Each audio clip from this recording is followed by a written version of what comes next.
So here we are talking about January 1st. You would write January 1 and the year. The resident name, you don't have to write the full name. You can just write J. Smith, for example, or Jane S. The comment would be simply C note. And then you sign your initials. The PT, the first thing that they do when they come into the home is they look at the front of your binder for this checklist to see if you've left them any notes over the past week or the past couple of days since they were there the last time. Okay? When the PT sees J. Smith C note, they'll go into your binder, they'll pull up J. Smith's progress note, they'll read your note, and they'll co-sign your note so you know that they've seen it. And they'll also write the date that they read your note and sign their initials saying that they've read your note. Okay? The same thing goes the other way. So PTAs, whenever you have to put an asterisk for something that's gone wrong for a treatment, put an asterisk, write the note in the progress notes, and alert the PT to the note on the progress note checklist. In a community setting, I think the best way for you guys to communicate seems to be by email. So once you've written a note in the progress notes, just send a quick email to the PT saying, note written on J. Smith or something like that, so that they know to check when they go in about your notes. PTs, when you go and do your day at the home, it's important to let the PTA know who you've seen as well. So on the progress note checklist, what I do is I write January 7th. I write the resident name, J. Smith, C note. If I rewrote a note to the PTA, I may have written resident. Now I would do my full SOAP note.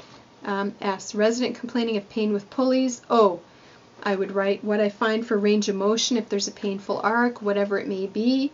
A, pulleys not appropriate. P for plan, discontinue pulley treatment and do active assisted arms up or active assisted shoulder flexion instead, something like that. Or sensation testing may be done, add ice times 15 minutes or something like that, if you want them to look at the note. Sometimes what I'll do, also, this helps the PTA, if I'm discontinuing a treatment and I'm adding another one, I've documented it on the progress note. I will also then go to the program log, and I will, so if pulleys is at the top, if I saw them on January 7th, and I'm discontinuing pulleys on January 7th, I'll write DC on the 7th, and I'll cross off the rest of the days on the line for pulleys and initial it at the end. So the PTA knows when they come to do their treatments, if for some reason they don't read your note, they come to the program log and they're going to see pulleys DC, oh, I don't do pulleys anymore. And I'll also cross it off on the bottom month. Okay? So there's no possibility that they'll do pulleys anymore after I've discontinued it. If I added instead active assisted shoulder flexion, I will manually write, because these are done on the computer, remember? I'll manually write AA-ROM, right shoulder flexion times 10 reps. I'm adding it on the 7th, so I'll write add in the little box under the 7th. I'll cross off the 1st to the 6th because the PTA couldn't do it then. I hadn't added it yet. And I will sign at the bottom of the 7th here. And because I wrote a note, I'll put an asterisk here, alerting the PTA to the presence of the note just in case they didn't see the checklist. And I'll sign my initials. This is how we keep track of what treatments are discontinued and added. Is I will actually go and do it on the program log myself, because it's happened too often that things have been missed, and even though I've discontinued it somewhere on a quarterly assessment form or on a progress note, SOAP note, sometimes it doesn't get carried over to the program log, and so I will actually go and make the changes on the log to make sure that what I discontinue as treatment and what I add as treatment is actually done. It's the best way to be sure for the resident's safety. So on the progress note checklist as a PT, I could write C note / C log, or simply C log if you didn't write a big note about it. Okay? And then the PT would sign their initials. And when the PTA reads the note, and I suggest all PTAs check that progress note checklist after your PT's been in. Check it the next day, because chances are they've left you a note. They should have left you a note. I will also write, when I do quarterly assessments with people, I'll write the date, and now I'll have a few entries. I'll write the date, say January 7th, J. Smith, C note / C log. I'd sign my initials. That's for the one I just described. Then I'll write J. Doe, quarter, like the quarter sign, quarter done, continue. So my PTA knows I did the quarterly assessment, and to continue, there's no changes. Sign my initials. J. Apple, quarter done, C log. Maybe when I did my quarterly assessment, I decided to discontinue something, and I documented it on my quarterly assessment form and add a different treatment. I'm alerting the PT that I've done the quarterly assessment and to go check the log because there's changes. J. Peach, new resident, C log. I'll often go and do the program log up for my PTA if I can get on the computer with all of my treatments for the new resident on it already. So that way they can either go see the printed copy if I was able to print it for them, or they can go into the computer and print the copy off. If I did not have a chance to do the program log, I'll say J. Peach, new resident, C initial assessment form, and please do log up, or prep log or something, so that they know that I didn't do the log and to please prepare it. And that's why I write my treatments very specifically, not only for college guidelines, but also because sometimes I need to ask my PTA to prepare the program log. I'll also have maybe J, I'm running out of fruits here, J strawberry, 85V done, continue, if I did my 85th visit assessment, and that'll be described also in this video. So all of the residents that I see, I write their name there and the comment, whether it be continue, C log, C note, prep log, whatever it may be.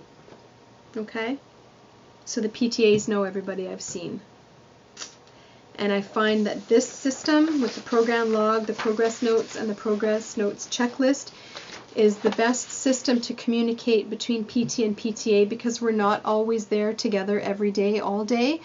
And to be sure that the treatments that are discontinued and added for residents are done and communicated to the PTA, I find that this is the best method to do it.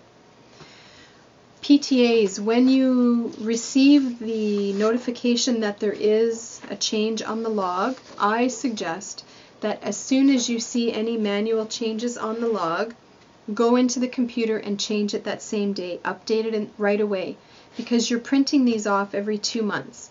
The last thing you want to do is wait till the last week of the second month to go and have to do all the changes for all 60, 70, 80 of your residents, however many had changes. It's going to take forever. Instead, do a few changes every week for the residents that the PT is seeing. That way you keep up to date with your work. All of you should have received our CD and DVD kit that has a number of different programs in it. And we'll just review these quickly.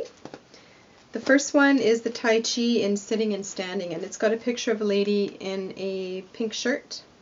And actually this is a video, so it's got video footage of Lucy doing different Tai Chi movements, and we filmed it here in Hearst by the river, because I thought that would be a nice setting for Tai Chi to be done. And basically this video is to show you the different movements that can be done in a Tai Chi class. It can be scary to think, oh my god, I have to do Tai Chi, but really a lot of the residents that you're going to be working with have never done Tai Chi before, so they won't know the difference. And there are so many different movements that can be done in a Tai Chi class that the ones that you may choose to do may not be ones that somebody who does Tai Chi know about. And I think the best way to start to integrate Tai Chi into your class, your group classes, is to start by doing some of the easier movements at the end of the class or at the beginning of the class, and just doing 1 or 2 movements and practicing them. And as the residents get better and you get better, then you can add in another movement, and you know, after 3 months you've got maybe enough movements that you can do a Tai Chi class once per week. Or you can combine it with, like, for example, some of the movements from the chair yoga class, which is further along, and make a Thai yoga class. So you're doing a little bit of Tai Chi and a little bit of yoga. It's just an idea of what you can do. Now, for this Tai Chi program where Lucy is showing the different movements of Tai Chi that you can do, the hands in the clouds, and the breathing with the energy ball, and the different things that you can do with the ball, when you look in your clinical policy and procedure manual, or in community homes, it's simply your policy and procedures team manual, and you go under the programs tab. It's a big tab, so you won't miss it. There are actually, I don't know how well you'll see this, there are actually pages and pages of this video of Lucy. We've taken photo clips of each video to show you pictures of the movement as it's progressing. And just take a look in that programs tab.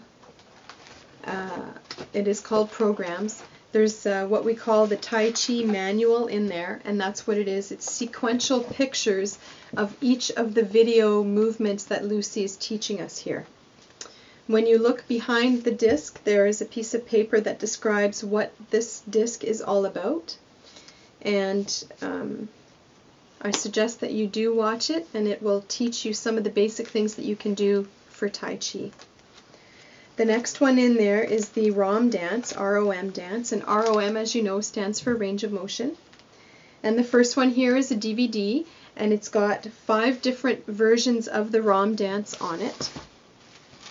When you look behind, well, sorry, not 5 different versions of the ROM dance. It's got 3 versions of the ROM dance, but it's also got body awareness and breathing and soothing meditation in the middle. But basically you can do the ROM dance with the sunlight visualization, the moonlight visualization, or you can do it seated. And I do encourage you to watch this DVD. It's an older program, so I think the ladies have leg warmers and big hair and stuff like that. It's not a DVD to show to residents. It's to teach you how to do the ROM dance. And basically it's about an 8-minute program, and it does a gentle range of motion of all the joints in the body, all the major joints, and it's done to a visualization, and it's got really nice calming music in the background, and there's visualization of feeling the sun warming your skin and feeling different things, water lapping up from the ocean, you're sitting at a beach and things like that.